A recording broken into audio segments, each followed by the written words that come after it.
ejemplo, en los recién nacidos puede ser por una encefalopatía hepática isquémica, o en los lactantes, niños pequeños puede ser por crisis febriles, en niños adolescentes puede ser por un síndrome genéticos, en los adultos jóvenes por un trauma de cráneo, en un adulto medio por un tumor cerebral y en un adulto mayor por un evento cerebrovascular.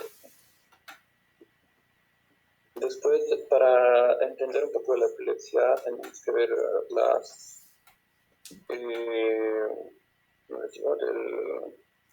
cómo funciona la neurona normalmente. Cuando esta está inactiva, tiene un potencial de reposo, que la membrana celular mantiene una diferencia de cargas que hace que dentro de la célula sea más negativa, que dentro de la célula, y que fuera de esta sea más positiva. Esto es posible por esta bomba de aquí, que es la bomba sodio-potasio, que expulsa 3 sodios y mete 2 potasios. Y hace que afuera haya bastante sodio, por esto, y dentro haya potasio. Ya en la hiperpolarización, la diferencia de cargas, cuando viene el impulso procedente de otra neurona, esta se activa y genera un potencial de acción, y esto permite la inversión de cargas por esto, y desactiva la bomba de potasio para que haya una tendencia para que el sodio entre de nuevo y el potasio salga. Después entran el sodio y sale el potasio. Entonces entra más carga positiva de la que está saliendo. Entonces de esta manera está haciendo que la neurona por dentro se vuelva más positiva y por fuera más negativa, y esta inversión de estas cargas se conoce como la despolarización. Después esto permite que el potencial de acción viaje por la membrana, por esta membrana, y cuando llega a la siguiente neurona va a pasar a la siguiente neurona, y así. Y para ver las terminaciones, la parte final del axón, va a haber unas vesículas que cargan un neurotransmisor, y estas van a ser que se conoce el glutamato. El glutamato va a ser excitador y va a activar la siguiente neurona. El glutamato se libera en esta brecha sináptica y activa la neurona postsináptica mediante estos receptores NMDA y AMPA. Y esto permite la apertura de 2 canales, que son el sodio y el calcio. Y cuando ingresa el sodio y el calcio, son positivos, hace que la neurona, de lo que era negativa, se vuelva positiva, y esto activa el potencial de acción. Después de este potencial de acción, que se continúa con la siguiente neurona. Después, pues existe otro sistema inhibitorio, que sería el otro neurotransmisor, que es el GABA. Este antagoniza al glutamato, que es el excitador. Y entonces son neuronas que están localizadas en esta brecha sináptica y liberan el neurotransmisor. Y estas van la GABA, va a los receptores de esta GABA. Esto permite las aperturas de estos canales de cloro, y estas se abren y permite que el cloro entre, ¿no? Y como este cloro es negativo, hace que la neurona se mantenga negativa, y por consiguiente no se activa, entonces permanece en reposo. Y este equilibrio de estos dos neurotransmisores. Es el que permite que el cerebro funcione de una manera ordenada y sistemática. Este potencial de acción que tiene viaja como de un lugar del cerebro. Ya para hablar más de la epilepsia, tenemos que ver esto aquí, y que aquí va a haber un potencial de acción y que solo se va a mover en esta zona y que no va a poder recorrer más allá porque va a haber una zona, una región circundante de inhibición que va a estar por el GABA, ¿verdad? Y después esto permite que el potencial de acción al limitarse, algo que disminuye. Entonces vamos a ver que en la epilepsia ocurre cuando hay un daño en el cerebro que ocasiona una pérdida de la región circundante de inhibición, como les dije. Hay una pérdida de esto, o que las neuronas que están aquí dentro se vuelvan tan excitables que no puedan ser controladas por esta región.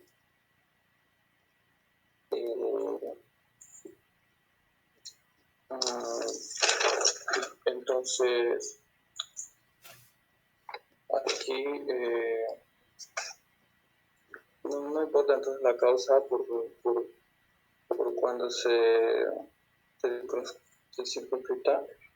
Vamos a ver, por ejemplo, que aquí vamos a tener un foco epiléptico, que este es el donde se ocasionan las descargas incontrolables en la epilepsia, y donde sucede esto es la zona de la epileptogénesis, y este tejido de aquí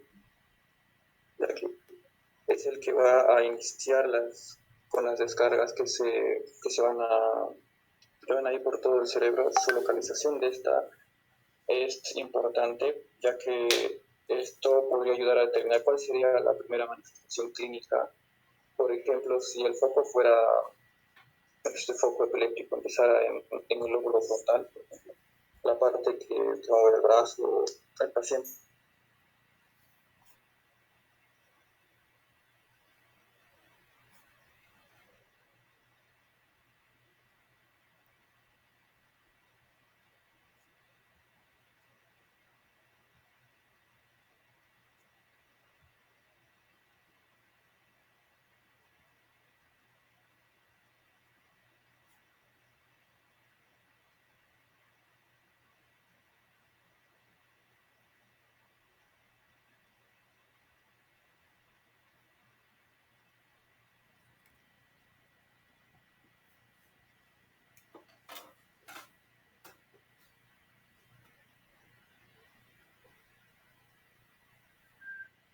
Continuamos.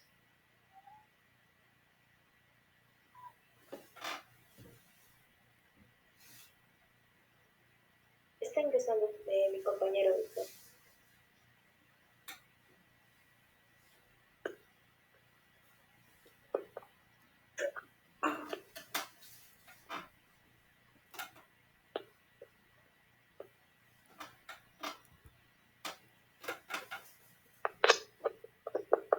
Ya continuando, estábamos en el foco epiléptico, ¿no? Que si se encontrara, por ejemplo, en el lóbulo temporal, es decir, la parte del brazo, va a empezar la crisis moviendo ese brazo, y si es que está en la parte temporal, por ejemplo, la parte del olfato, el paciente va a presentar como un olor extraño antes de que se desencadene el resto de la crisis epiléptica. Entonces, si encontramos este foco epiléptico, y este puede ser operable, podemos como curarse esa epilepsia, lo que no va a ocurrir cuando son inoperables. O, por ejemplo, también existe otro tipo de crisis epiléptica donde no encontramos este foco, ¿no? Entonces va a ser la crisis generalizada, es decir, va a estar en ambos hemisferios al mismo tiempo. Esas son las manifestaciones clínicas. Primero vamos a hablar de clasificación. la clasificación de estas crisis epilépticas van a clasificar primero en dos, las focales. Estas son todas aquellas que tienen un foco epiléptico identificable, como les he explicado, o las generalizadas que aparecen en ambos hemisferios al mismo tiempo. Y ya hablando de las focales, están las simples. En las simples, el paciente puede ver cómo, por ejemplo, cómo su brazo empieza a moverse y esto podría ser importante también para hacer la historia clínica y que nos va a decir exactamente qué le pasó, ¿verdad? Y en las complejas es donde cuando el paciente va a perder la conciencia y va a tener una amnesia del episodio, el paciente no va a saber lo que le pasó y no la va a recordar. Ya hablando de las simples, estas van a dividirse también en motoras, en sensitivas, psíquicas y autonómicas. En las motoras, por ejemplo, puede estar en el área precentral del frontal y puede haber movimientos involuntarios, por ejemplo, o en el área occipital y este va a afectar la vista, o en el área temporal. Si está en la parte superior, va a afectar el oído, y si está en la parte inferior del lóbulo temporal, va a afectar el olfato. Pero si está en los parietales, va a afectar al tacto y al gusto. Después, ya hablando de las sensitivas, esta va a depender del área del cerebro que se afecte. Y de las psíquicas, pueden ser trastornos con estilos o alteraciones del pensamiento cruzado, o puede tener afectaciones afectivas, o que el paciente va a tener una risa incontrolable, o va a presentar angustia o pánico también. Y en las autonómicas es donde se activan los movimientos autonómicos, y son movimientos voluntarios, más claro. Y ya hablando, pasando al otro, que son las generalizadas. Estas van a ser las convulsivas y las no convulsivas. En las convulsivas vamos a tener a la tónica, clónica, a la tónico-clónica, que es la más común, por así decirlo, en la que se ve, digamos, que ya y la mioclónica, y en las no convulsivas, las atónicas y las de esencia.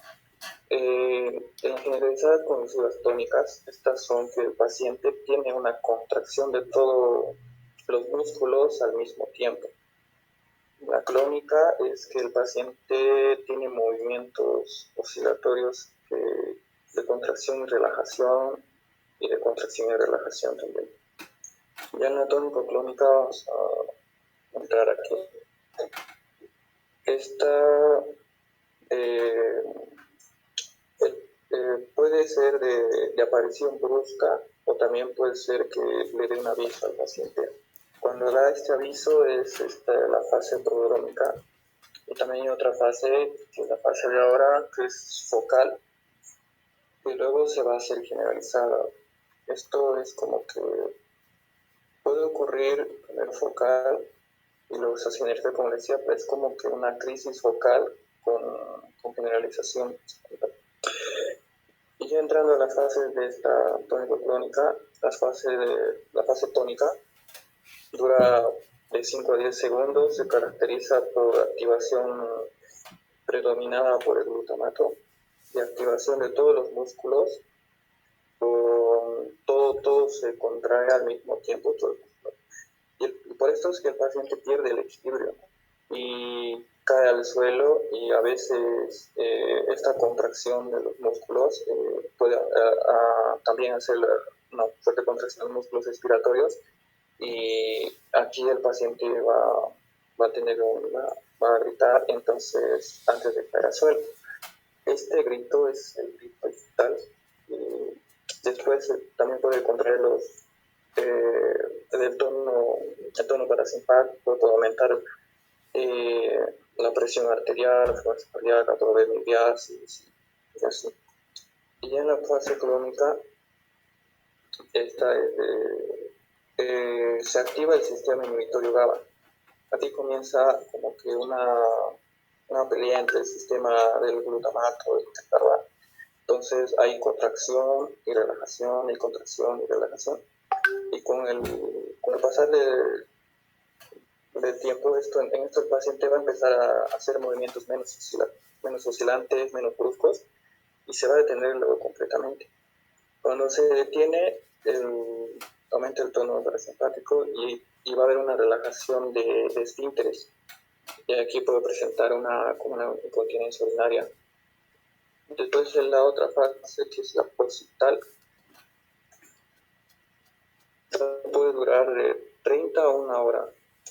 Y aquí el estar inconsciente, el paciente está dormido y cuando se despierta no recuerda lo que ha pasado, o sea, tiene una amnesia del episodio y el paciente puede presentar, luego de esto, de despertar de esa fase, puede presentar cefalea, afasia, se va a resolver solo, ¿no? También puede presentar esta parálisis de TOR, que puede haber una hemiparesia en la que el paciente presenta y que se presenta en esta fase, pero se va a resolver sola esa parálisis, ¿no? Después ya en la clasificación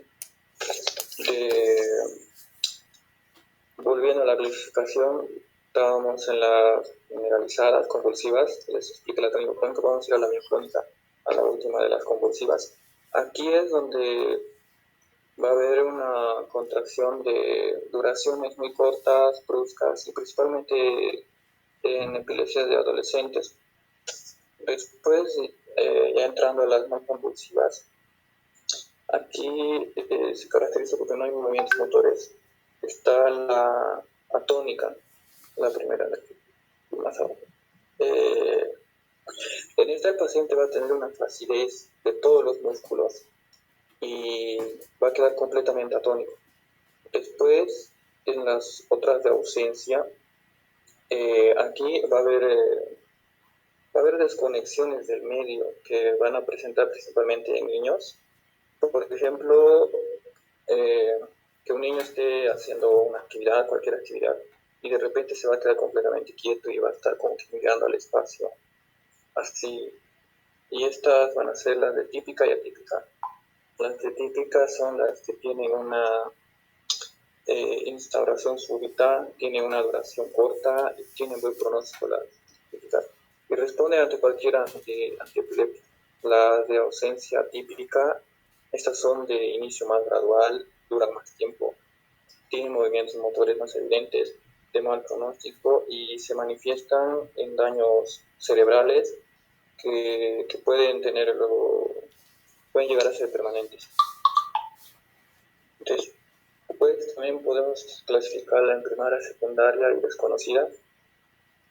Que en la primaria va a ser de una base genética de origen que tenga antecedentes familiares o un patrón clínico establecido.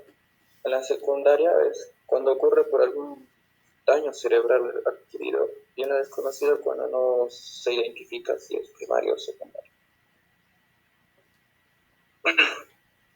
Este es el electroencefalograma. Se colocan aquí en el cráneo unos electrodos en distintas partes de aquí para ver cómo están los potenciales y para luego medir estas ondas. Esto no es patognomónico en las crisis, excepto en las crisis de ausencia, lo que estaba diciendo, y que presenta un patrón de espiga y onda que es 3 veces por segundo. Para las demás crisis, solo nos ayuda a ver que hay un aumento de la actividad durante las crisis después. Luego, hablando ya de los síndromes epilépticos, hay el síndrome de Lennox-Gastaut. Este se va hacer por una triada más o menos, que donde va a haber múltiples tipos de convulsiones. Por ejemplo, el paciente va a tener las de ausencia, las tónico-clónicas o las parciales simples complejas. También va a tener afectación de la cuestión psicomotriz y va a tener una alteración en el electro. Y en el otro síndrome, esto de los síndromes de Lennox son más, aparece de 1 a 7 años de edad y más frecuente de 2 a 4 años. Después en el de Webs, síndrome de Webs, esta aparece al primer año de vida y puede estar caracterizada por espasmos infantiles y después hay una detención del desarrollo psicomotor y también hay una ipsorítmica intercrítica, que este es un patrón específico mencionado que era del electroencefalograma. Y en el otro de la epilepsia mioclónica juvenil, la de Hans, era típica de adolescentes y precipitaba crisis con la privación o sea, presentaban crisis cuando tenían privación de sueño, cuando consumían bebidas alcohólicas. Era como el paciente, pues, por ejemplo, va de fiesta y consume bebidas alcohólicas en la noche, entonces al despertar va a tener crisis crónicas de predominio superior. Después en la epilepsia benigna infantil, esta aparece a lo largo de los primero de los 18, creo, y luego cede espontáneamente después de los 14 años. Y la esclerosis temporal mesial, esta se caracteriza por la formación de una esclerosis de la parte nominal del lóbulo temporal y parte del hipocampo también, y el giro dentado se puede evidenciar en una resonancia magnética y después puede presentar las crisis de tónico-clónicas generalizadas y parciales complejas. Después ya hablando de los casos especiales, están la pseudocrisis y la crisis facticia. Las pseudocrisis son crisis epilépticas que son similares, son simuladas, estas son crisis epilépticas que son simuladas por el cerebro, porque tuvo un recuerdo o porque vio cómo son las crisis epilépticas. O sea, el cerebro lo simula, pero la persona no sabe que está simulando. Mientras que en las crisis facticias, el paciente deliberadamente a propósito está fingiendo una crisis. Y para diferenciar estas crisis de las reales, por así decirlo, entonces son que estas van a ser de mayor duración, van a ser asimétricas y se va a notar un esfuerzo voluntario del paciente que está teniendo una crisis dirigida. Después, hablando del estatus epiléptico, esta es una crisis epiléptica que dura más de 15 minutos y el paciente está en periodo posthospital. Aquí es cuando el paciente no se va a recuperar nunca del periodo posthospital. Va a estar, no va a recuperar la conciencia y luego de eso va a presentar otra crisis seguida de la que ha tenido. Y luego, entonces, esto sí puede considerarse una emergencia neurológica. Después, en el síndrome de muerte súbita del paciente con epilepsia, hay que diferenciarla del mencionado, de que va a haber, es diferente que haya una crisis epiléptica y que el paciente sufra, o sea, muera por eso, ¿no? Por ejemplo, que esté en una situación de riesgo, ¿no? Eso no entraría aquí. La que sí son de aquí es que el paciente, por ejemplo, que el paciente está teniendo esta crisis, pero no hay ningún testigo en ese momento. Y entonces el paciente tener una asfixia por el taponamiento de la vía aérea. En los factores ficticios es importante identificar y contrarrestar factores ficticios. Estos factores van a aumentar el riesgo de tener estas crisis epilépticas y va a variar de la persona, del paciente. Y estas pueden ser endógenas y exógenas. En las endógenas podemos tener que puede ser por estrés emocional, por afecciones de fiebre, por el ciclo menstrual, por el aumento de la progesterona. El sueño, la hiperventilación y el despertar súbito. Y las exógenas van a ser el incumplimiento del tratamiento, la privación del sueño, alcohol y drogas, luz estroboscópica, ayuno prolongado y ya en los principios de los fármacos antiepilépticos, la primera crisis no se va a tratar. Se va a tratar cuando haya una lesión cerebral demostrable, cuando el electroencefalograma esté alterado, cuando tenga síndrome o el estatus. Pues la epilepsia sí se trata indefinidamente, no se va a tratar cuando la epilepsia es la benigna de la infancia y cuando lleva más de 5 años sin crisis. Después se suspende si ha pasado 2 o 5 años sin crisis y con examen neurológico normal y con el electroencefalograma normal. ¿Cómo vamos a usar estos fármacos antiepilépticos? Primero mencionaban que era la monoterapia. Son fármacos específicos que sirven para el tipo de convulsión que está presentando. Y esto va a tener un 70% pero va a funcionar el tratamiento, la monoterapia, y un 30% no.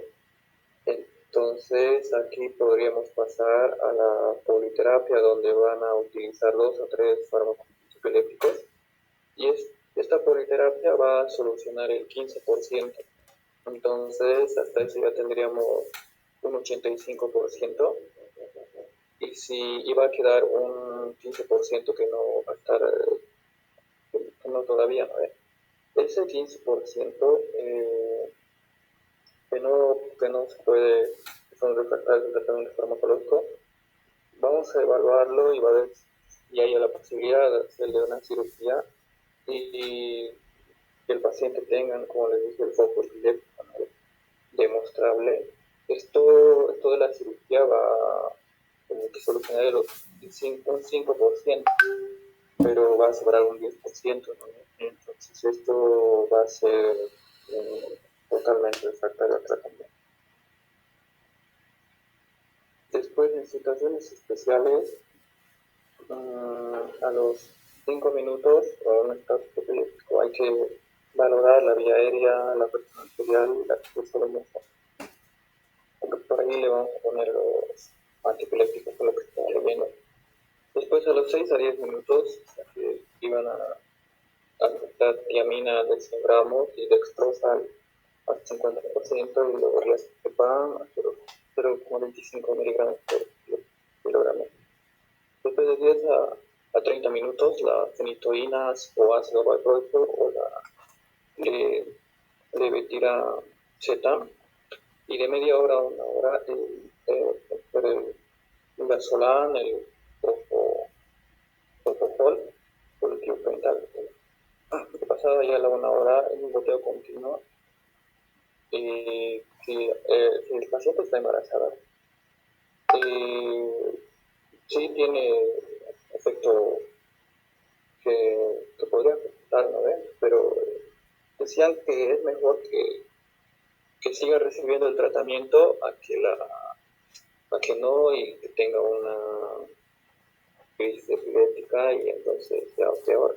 Entonces, por eso se mantiene el tratamiento previo, pero con una administración de ácido fólico. Este es para que no haya defectos en el tubo neural. Y la vitamina K para que no haya complicaciones hemorrágicas tampoco. Y eso es.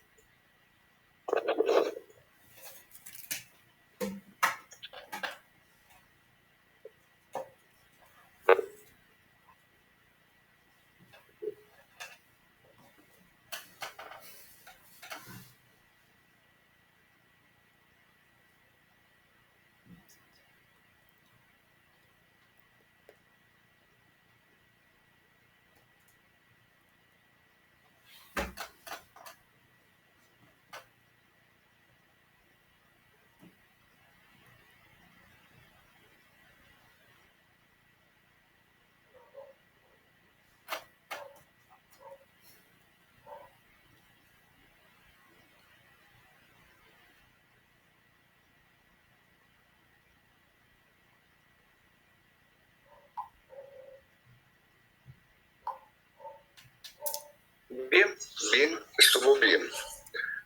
Pero hay algunas preguntas, ¿no es cierto? La más importante. Usted está en emergencias y entra un paciente convulsionando. ¿Qué hace?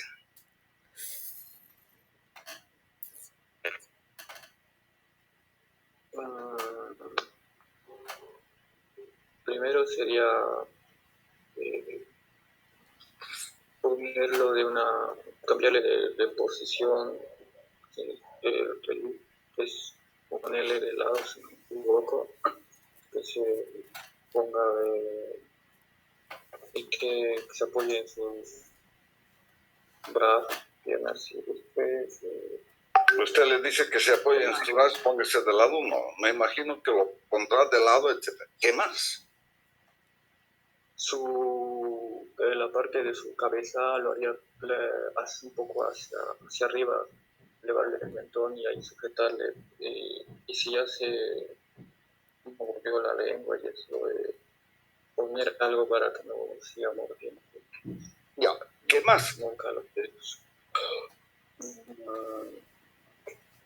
Después sería que pase la crisis.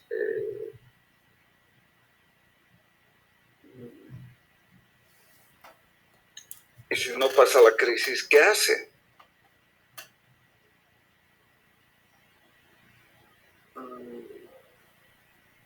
Sería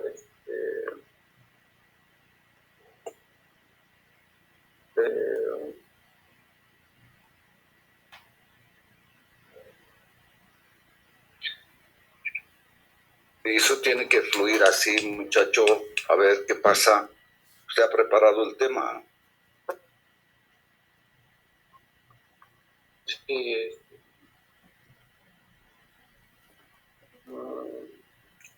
vamos a valorar su vía aérea y tomarle. En el ictus epiléptico puede ser que ni esté ventilando, y está convulsionándose. ¿Qué va a valorar la vía aérea?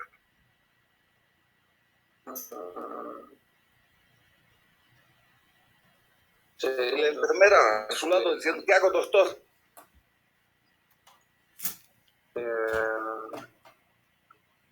Ponerle por una antiepiléptico por vía venosa. O sea, a la licenciada póngale un antiepiléptico, ¿eso es lo que me quiere decir? No, yo lo pongo. Entonces, ¿qué quiere decirme con eso? ¿Qué ordena?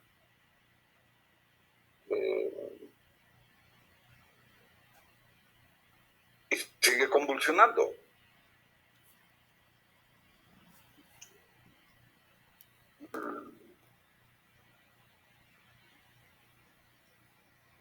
¿Sabe o no sabe?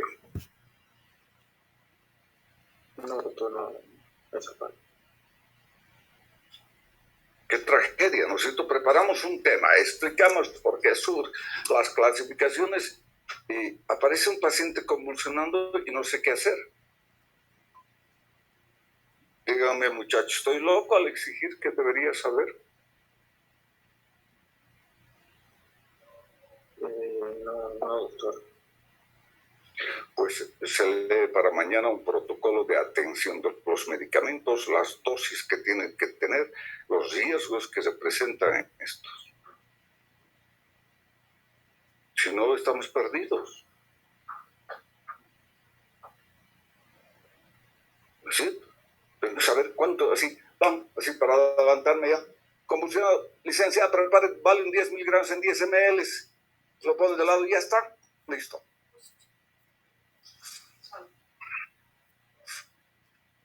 Esto sabe la persona que ha leído. O prepárenme tal cosa, o prepárenme tal cosa. Si es un niñito de 6 meses, ¿qué hago?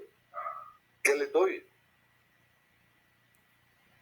Lo menos que se espera de un médico, pues es que no sepa la fisiopatología, ya se ha olvidado ya, pero que solucione la emergencia.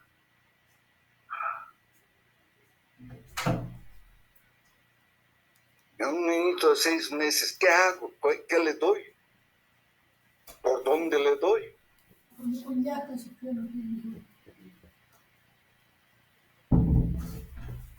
Señor Gutiérrez, para mañana me prepara eso. ¿Listo? Sí, doctor.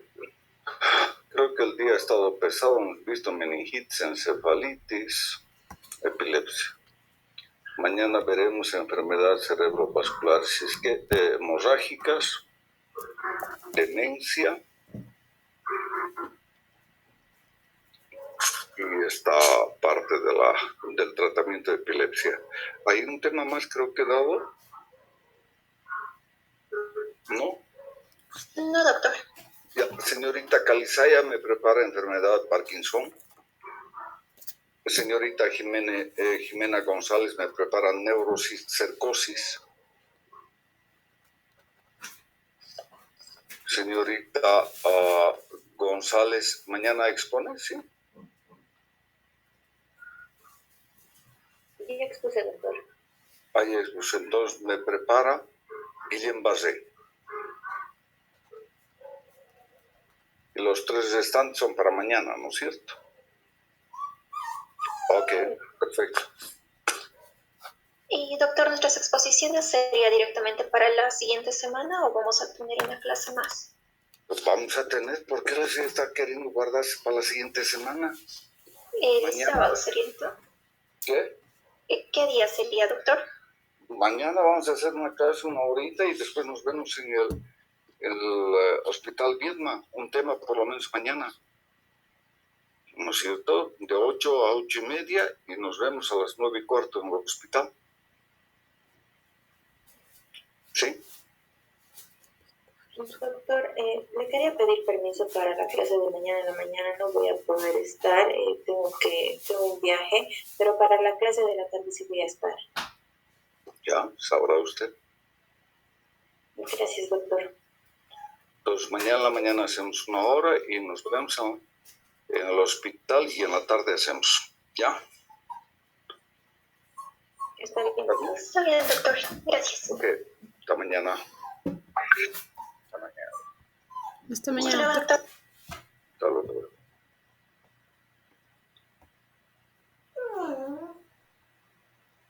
Qué caro.